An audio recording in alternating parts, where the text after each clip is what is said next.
When Greg first told me I was forgetting things, I didn't question it. I laughed it off the way any woman does when her husband teases her about misplacing her glasses or burning the rice. But it didn't stop there. Soon it was daily slipping again. You forgot we had dinner with the Wilsons. You paid the electric bill twice. You left the stove on? At first I felt ashamed. Like, maybe I was getting older faster than I wanted to admit. He even gently suggested I see a specialist, just to be safe, he said with that condescending smile of his. I agreed. I trusted him. Until I found the pills. The ones I never remembered taking but somehow kept refilling. The ones labeled with my name but prescribed by a doctor I hadn't seen in 2 years, and then everything shifted. That's when I knew I wasn't losing my memory. I was being made to forget, and if Greg thought he could erase me with a few capsules and whispered doubts, he was about to learn what real erasure felt like. He wanted me broken, confused, dependent. Instead, I made him forget everything he ever held dear, starting with the woman he thought would never fight back. Because I might forget where I put my keys, but I won't forget betrayal. And I won't let it go unpunished. It started small, the way most dangerous things do. I forgot where I left my keys, not once, but 3 times in the same week. Then I missed a hair appointment I'd scheduled months in advance, one I had written on both my phone and the paper calendar in the kitchen. I blamed myself. Too many things on my mind, I told Greg. Maybe I'm just stressed. He didn't argue. He just nodded sympathetically, gave my shoulder a squeeze, and said, "We all slowed down eventually, sweetheart." I laughed, but something about the way he said it, slow, careful, like he was choosing each word with a surgeon's precision, lodged itself in the back of my mind like a splinter. Then the comment started. Not cruel, not obvious. That would have been too easy. Greg was smarter than that. It was always subtle, the kind of jabs that wore you down without you even noticing. "You already asked me that today," he'd say with a soft chuckle. "I told you twice already, don't you remember?" At first I laughed too. Of course, I must have forgotten. We'd been married for over 30 years. I didn't think for a second that the man who'd held my hand through childbirth would lie to my face. But then I started to notice the patterns. He only brought up my forgetfulness around other people. When we had friends over for dinner, he'd interrupt me mid-story. No, that wasn't last summer. That was 2 years ago. You're mixing things up again." It was always with a smile, always with that look of concern. Everyone laughed, and I did too, even though inside I felt like I was crumbling. I started second-guessing myself. Maybe I really was slipping.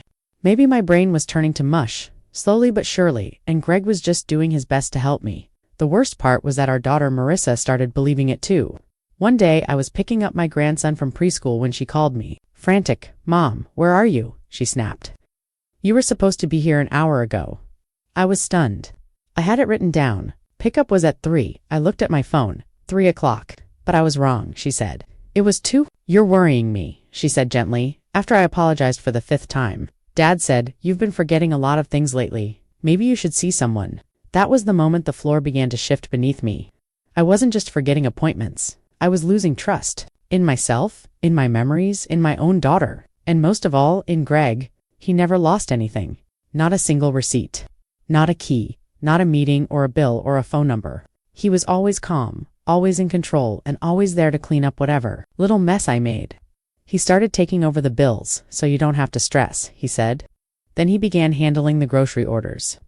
Then the online accounts. Before I knew it, I couldn't even log into our bank without his password. I didn't fight it. I thought I was being cared for. I thought this was love. One night, I walked into the kitchen and found him standing there with my pill organizer. He jumped, startled like a teenager caught sneaking out. "Just checking if you took your nighttime meds," he said quickly, his tone too light, too fast. I frowned. "I took them after dinner." He paused, then nodded. "Right, of course you did."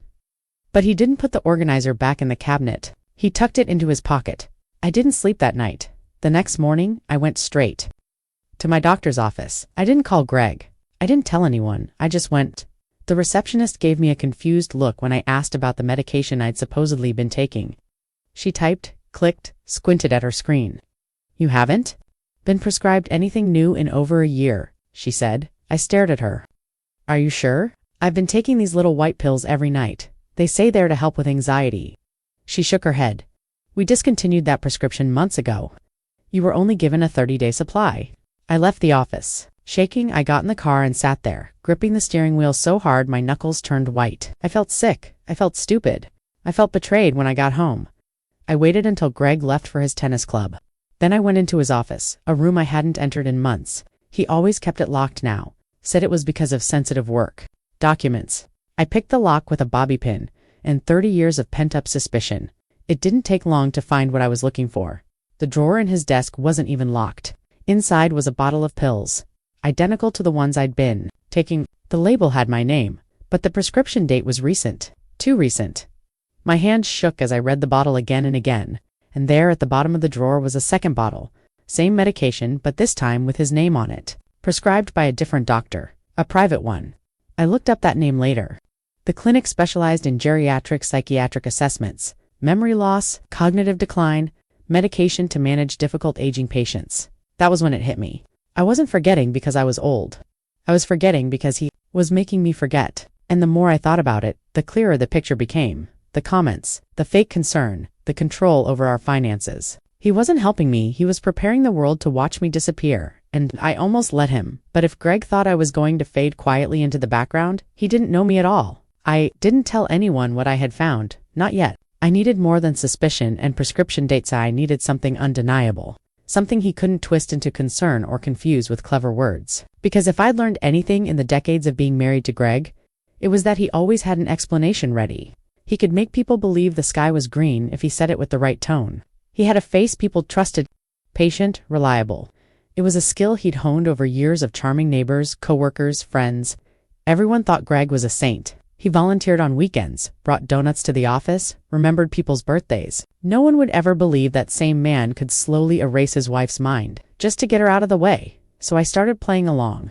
I didn't confront him, I didn't accuse. I smiled when he reminded me of something I forgot. I nodded. When he asked if I'd taken my meds, I thanked him for being so helpful. And while he reveled in my supposed decline, I paid attention. I took notes. Literal notes, handwritten and hidden, because I couldn't trust anything digital. Greg controlled our phones, our Wi-Fi, even our smart TV. He'd changed all the passwords, supposedly for security reasons. Now, I knew better. At night, I started pretending to forget things on purpose. I'd set out 2 cups of tea and claim I thought we were having guests. I'd call Marissa and ask if she needed me to babysit on a day when I knew she had no plans. Every time Greg would look at me with that same gentle pity, like I was a dog learning to walk again. But now I was watching him. I noticed the way he smirked slightly before turning away, the way his shoulders relaxed just a little more every time I messed up. It gave him power. My confusion was his currency. Then came Lauren. Her name popped up in the most casual way.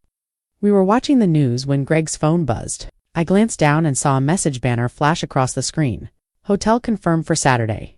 Can't wait. I didn't flinch. I didn't react.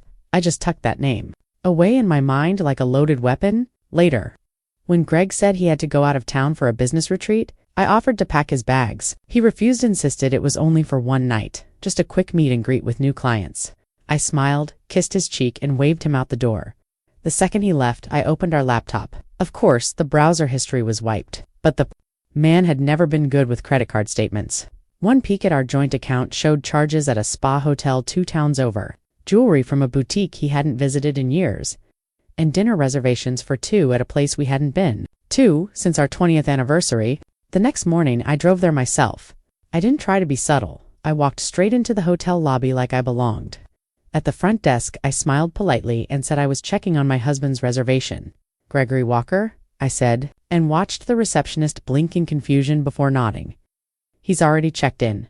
I asked for the room number. She wouldn't give it to me. But she didn't need to, because just as I was turning to leave, the elevator ding-donged. There she was, Lauren. Mid-50s, tight skin, perfectly styled hair that probably hadn't moved in years. She wore a silk robe and fuzzy slippers and looked like she'd just woken up from the best night of her life. Her eyes met mine, and something flickered recognition. Maybe, or guilt. She didn't say anything, just clutched the robe tighter and tried to step past me. I didn't stop her. I didn't need to. Her silence was the confession. Greg didn't come home that night. He texted me around 10, claiming the retreat had gone long and he was too tired to drive back. I told him to take his time, rest well, be safe. Then I blocked his number. Not because I was done, because I had only just started. I spent the entire next day preparing. I copied every financial document I could find.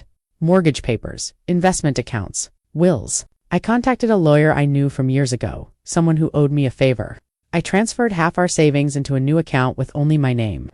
I changed the locks on our lake house and rerouted the property deed to my sister under a trust Greg didn't know existed. I printed photo screenshots of the credit card charges, pictures of Lauren from social media, and the best one, a blurry image of the two of them at the hotel from a kind staffer who didn't ask questions. That night, I waited. When Greg walked through the door smelling faintly of perfume and smugness, I kissed his cheek like nothing was wrong. He didn't notice the camera propped behind a book on the shelf already recording. We had dinner. He asked me how my day was and I said I'd forgotten most of it. He chuckled and poured me another glass of wine. Then he handed me my pill organizer. That's when I smiled, because in that moment I knew exactly what I was about to do. He thought I was fading, that I wouldn't remember, but I was the one writing the ending now, and he had no idea how much he was about to lose. The next few days I let Greg believe he was winning. I smiled when he called me forgetful, nodded when he told me what day it was, even laughed when he gently corrected me on the story I misremembered at dinner. He was riding high, completely unaware that the walls around him were starting to bend inward. I knew I needed more than stolen screenshots and prescription bottles. I needed motive, leverage, and something that would make it impossible for him to dig himself out once the hammer came down. Lauren was the answer. Everything about her felt too polished, too rehearsed. The way she smiled in public but didn't make eye contact. The way Greg mentioned her in passing like she was some mutual friend from years ago. Remember Lauren? You met her once at the bank gala. I hadn't. I would have remembered someone like her. A woman with a perfectly trimmed bob and an expensive perfume trail that lingered long after she left the room. She was unforgettable. And Greg, pretending she was forgettable, told me everything I needed to know, so I started digging. Quietly, carefully. I wasn't about to tip my hand.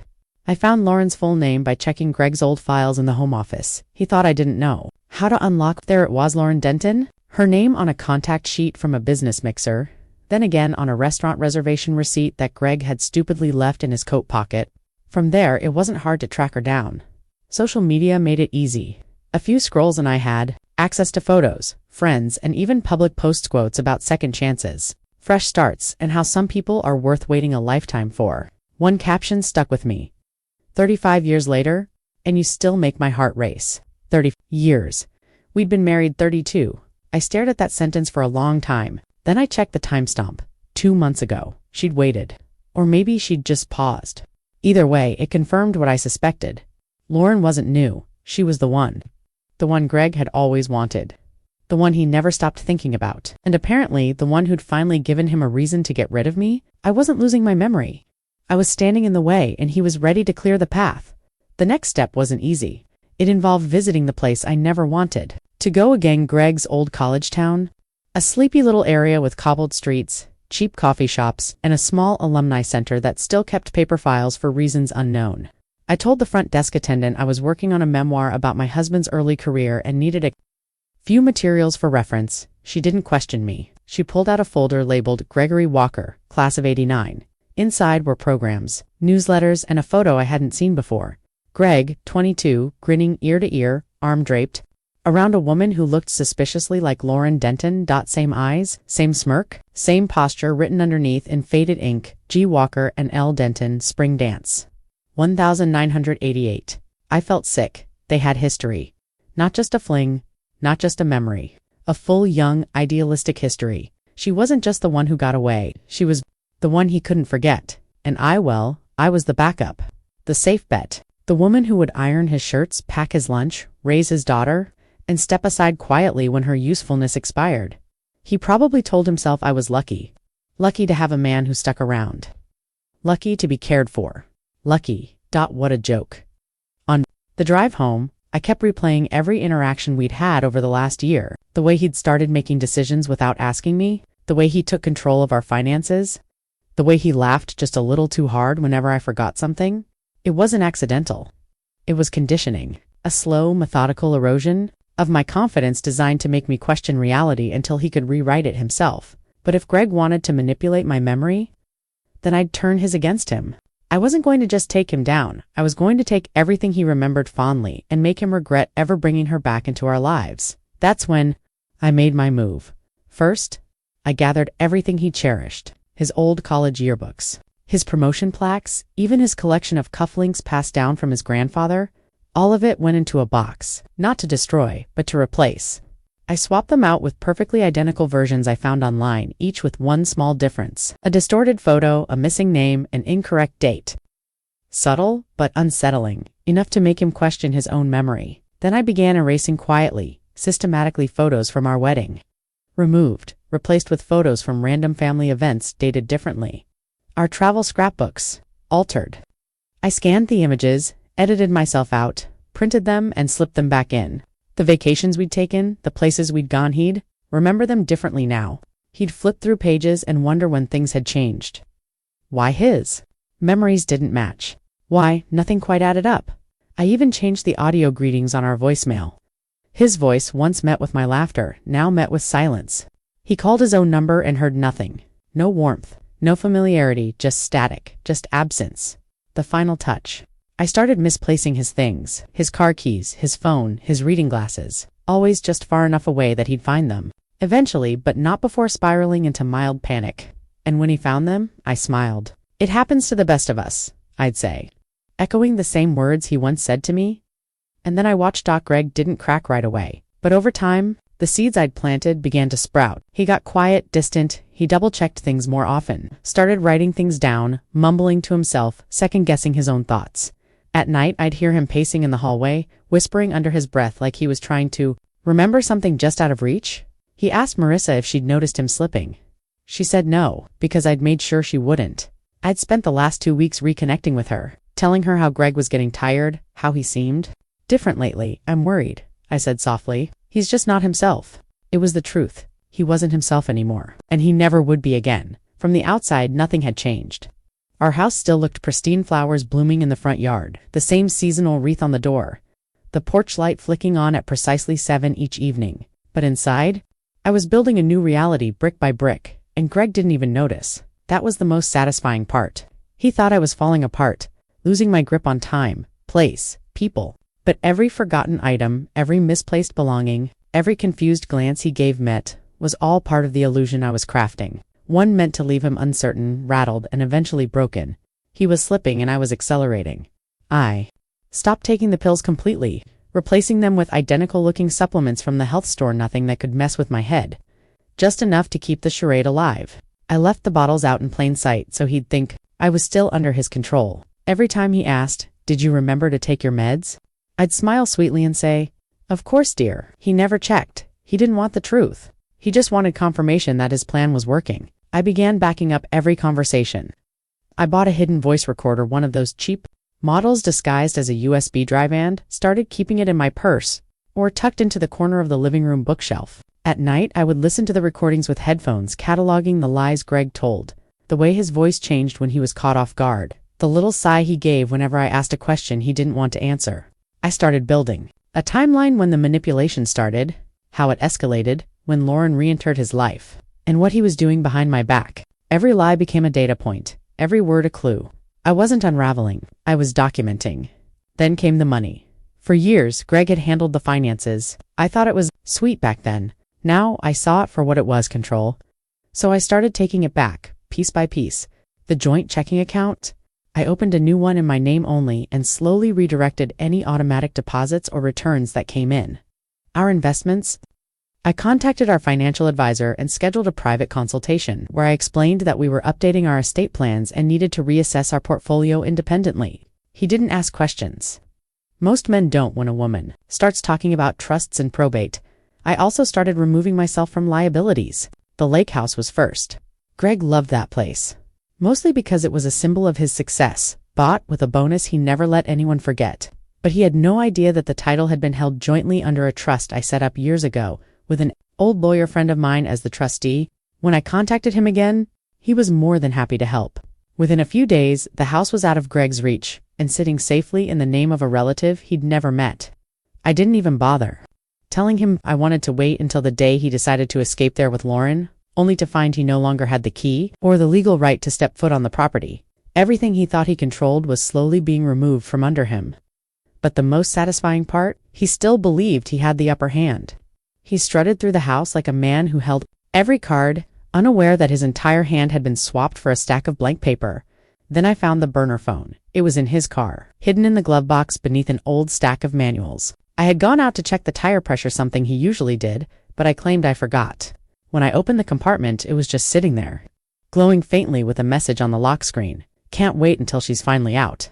Of the picture, I didn't even feel angry. Not anymore, just cold. I took the phone inside, copied the messages, then placed it back exactly where I found it. I wanted him to feel safe, to keep talking, to keep revealing things. The more I let him believe he was succeeding, the more careless he became. That was when I knew I could push it even further. I created a fake email account posing as a life insurance representative. I sent Greg a message with a vague subject line, policy confirmation, final beneficiary update needed. Then, I watched. He didn't mention it at first, but a few hours later I caught him reading the message on his tablet, his face tight with anxiety. I could see the panic beginning to stir in his eyes. He closed the browser quickly and paced the room. That night he asked me too casually if we'd ever finished updating our wills. I smiled. I can't remember, I said. I get so confused these days. His relief was visible. Right, he said, relaxing. No big deal, I'll look into it. That was the moment I knew he wasn't just trying to erase me. I started planting inconsistencies everywhere. One morning I swapped out a family photo on the mantle for an old birthday card Greg had given Lauren, which I had found tucked in the back of his desk drawer. When he saw it, his face went white. Where did this come from, he asked. I tilted. My head. What do you mean? That's from you to me, isn't it? He stared at me, confused, unsure of whether he was slipping. Or I was. Then came the final touch. I invited a few friends over for a casual evening wine night with old neighbors. A couple of his colleagues, and Marissa. I set out appetizers, poured drinks, and waited. At exactly 7:30, I said I had a little surprise. Greg looked nervous. What kind of surprise? He asked.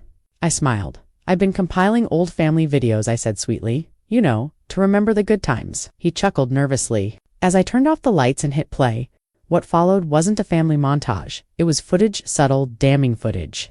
Audio clips of Greg talking to Lauren, screenshots of his messages, a slow zoom on the prescription bottle, a recorded call between Greg and a mystery number discussing waiting until the medication takes full effect.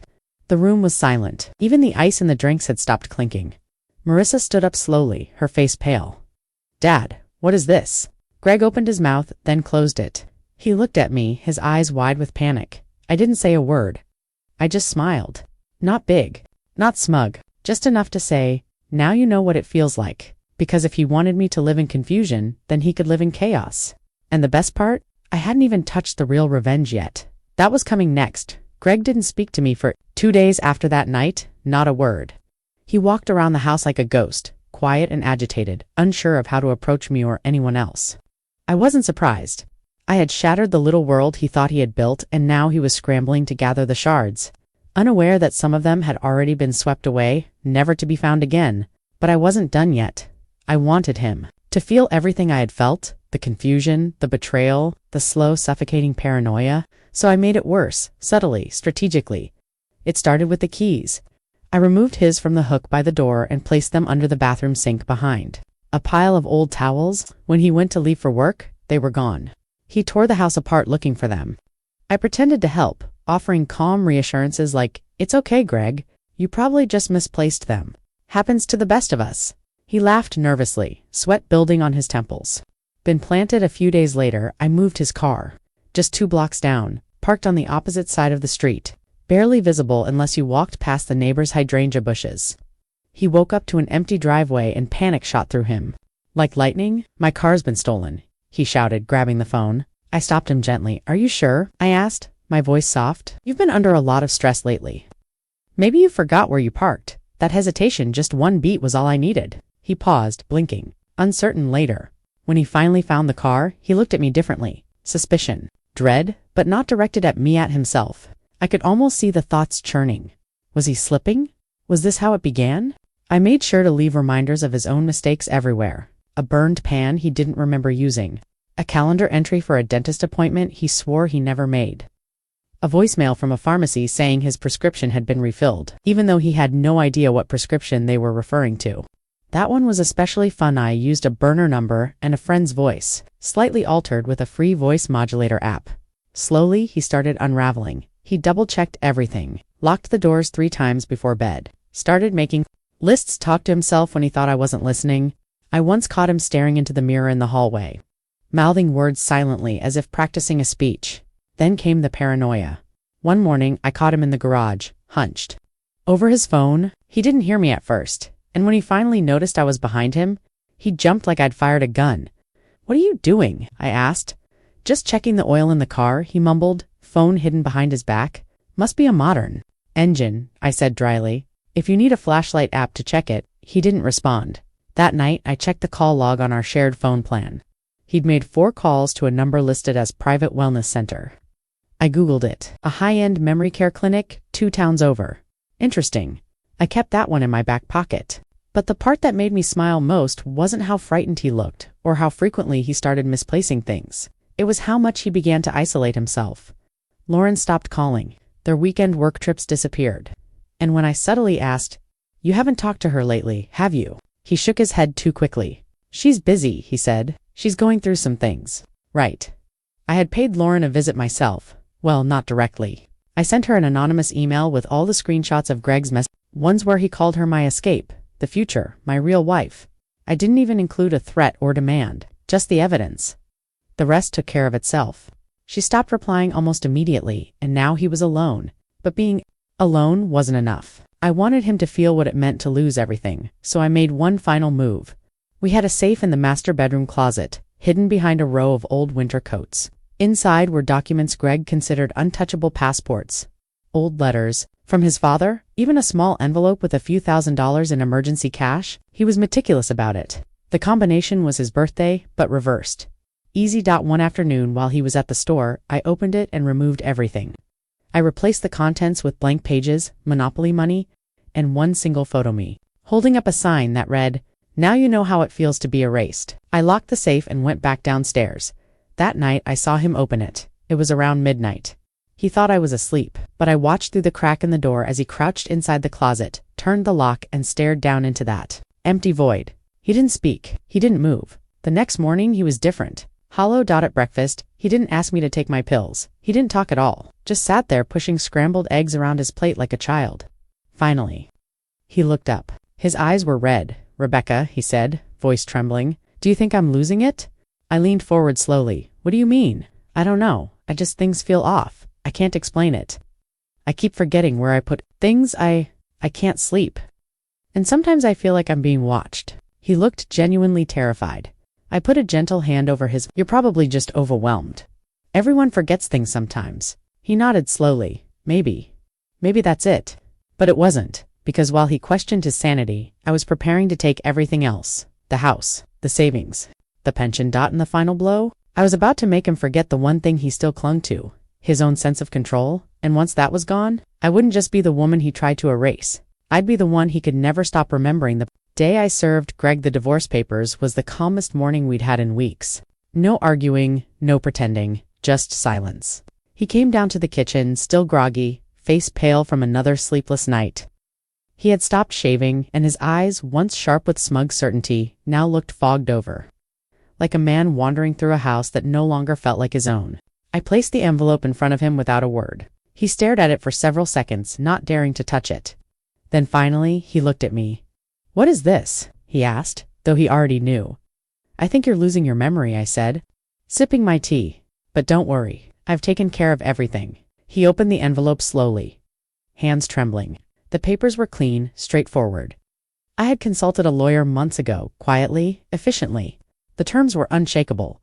I wasn't just leaving with what was mine. I was leaving with what mattered. Greg didn't speak. He just sat there, blinking, flipping through the pages like they were in another language. I watched his chest rise and fall faster, his breath growing shallow. It was the look of a man realizing too late that he wasn't in control anymore. He looked up, voice cracking. "Rebecca? You can't mean." "This I do," I said. "I meant every bit of it the moment you told me I was losing my memory when it was really you trying to erase me." He reached across the table, but I moved back before his fingers could graze mine. "Please," he said, "let's just talk. Whatever's happening, we can fix it." "You already fixed it," I said. "You fixed it by replacing me before I ever had the chance to fight for myself. You tried to rewrite the story. But you forgot. You're going to manipulate someone's mind? You better make sure they don't wake up before you're done." His jaw clenched, but he said nothing because what could he say? He had been caught, then outplayed. He couldn't remember when the power shifted, only that it had And now he was the one being handled gently, like a fragile object nobody trusted to carry their own weight? I stood up, pushed in my chair. You'll be hearing from my lawyer. I'll be out by the end of the day. He didn't follow me when I left the kitchen. Didn't say another word. That afternoon, I packed my things in silence. The house didn't feel like mine anymore. Not because I was leaving, but because I had already outgrown it. I took only what mattered: my journals, my photo albums, my grandmother's jewelry. Everything else could rot with the lies he built into every corner of these walls. As I rolled my suitcase through the hallway, I passed our bedroom door and paused. He was sitting on the bed, hunched forward, his head in his hands. For a split second, I wondered if he was crying. I didn't stop to check. The truth was, it didn't matter anymore. His tears were no longer my problem. His confusion, his paranoia, his loneliness, all of it belonged to him now. I had finally let it go outside. I loaded my car, slammed the trunk, and slid into the driver's seat. My hands gripped the steering wheel with the same steadiness I hadn't felt in years. Fear, no hesitation, just peace. And as I pulled away from the house for the last time, I didn't look back. But Greg did. Over the next few weeks, he tried to reach me. Emails, voicemails, messages left on my sister's answering machine. Some were angry, filled with curses, and half-formed threats. Others were pathetic. I miss you. Please come home. I'm not well. He even tried sending flowers. I laughed when I saw the card. Let's start over. It read, just us. There was no us. I didn't respond to a single one. Then came the rumor. A friend of mine, still living in the same neighborhood, called one afternoon. You'll never believe it, she whispered, like it was a secret passed through generations. Lauren came back. Said she and Greg were going to make things official. But within days, everything fell apart. Apparently, Lauren moved in. With expectations, grand ones. She wanted to redecorate, demanded new furniture, pushed Greg to sell some of the art I'd bought during our travels. He resisted, not because he cared about the furniture or the art, but because none of it felt like his anymore. He was disoriented, withdrawn.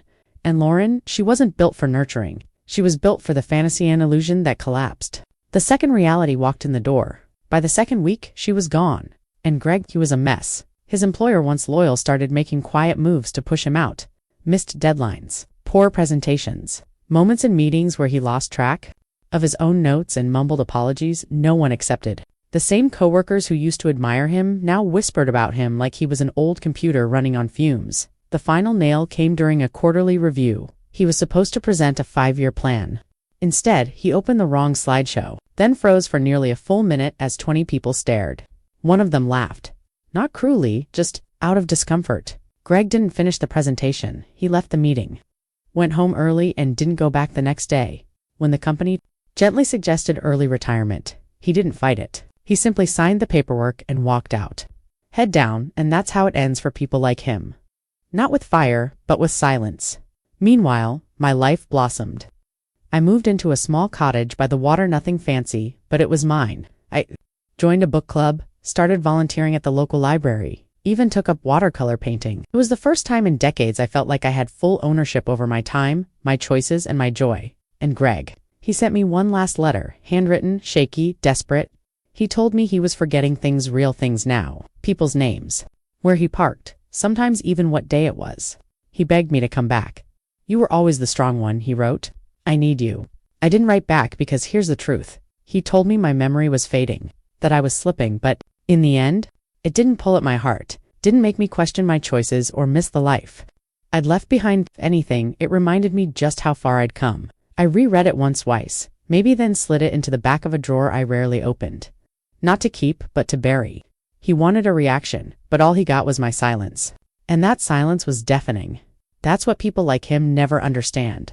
The loudest scream a woman can make is to say nothing at all. No tears, no pleas, just quiet. Because quiet means you're finished. And once a woman is finished, she's more dangerous than ever. Still, I won't lie. There were moments I thought about him. Not because I missed him, God. No, but because I found myself wondering what version of Greg would have existed if he had just been honest from the beginning.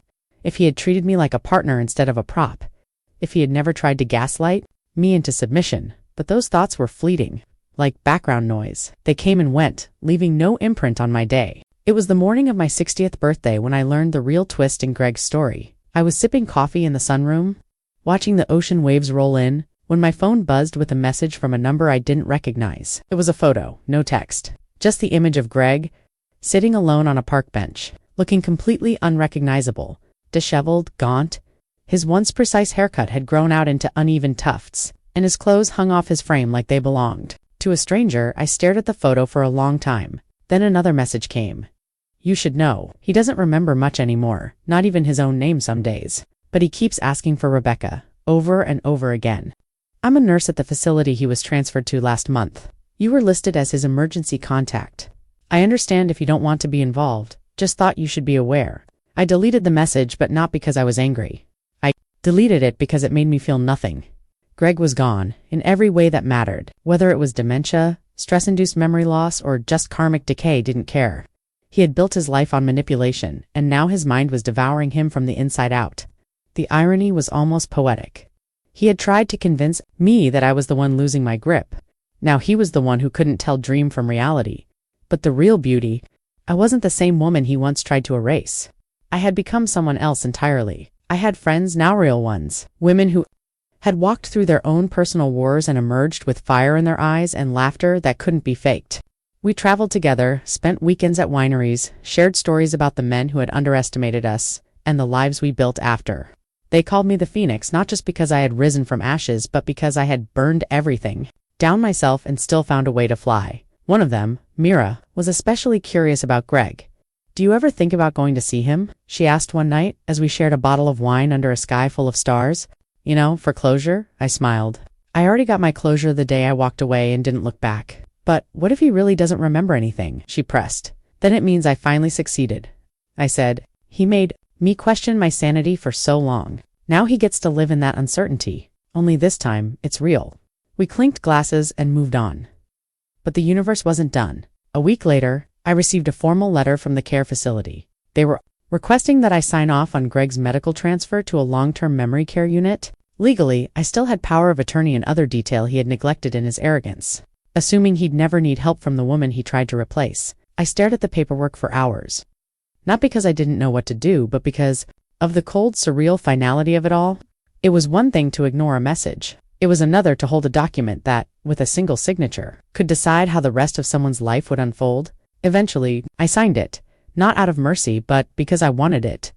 Documented, etched in ink that I had been the one to choose where he would spend the rest of his days. When I returned the forms, the nurse responded with a brief note. Thank you. He keeps mumbling your name. Sometimes he even cries. I didn't answer, but I did something else. I booked a solo trip to Kyoto, a place I'd always dreamed of visiting but never could. Back when my life revolved around someone else's needs. I wandered through ancient temples, ate fresh sushi at sunrise, and wrote in my journal beneath cherry blossom trees that bloomed like pink fireworks against the sky.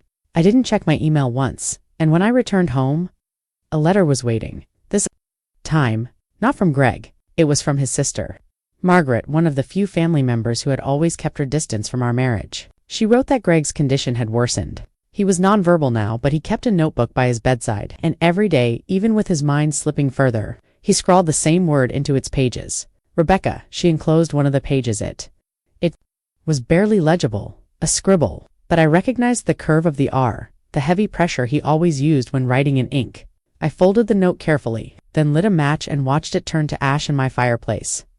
Because here's the truth, Greg never understood memories can be a weapon or a wound. He used mine against me, tried to bend them, break them, rewrite them, but in the end, it was his own that betrayed him. He told me I was forgetting things, that I was fading, but I never forgot who I was, and now neither could he, even if he couldn't remember anything else. In the end, I didn't need revenge. I didn't need an apology. I didn't even need anyone to believe my side of the story. What I needed, what I fought for, was something far more powerful: clarity.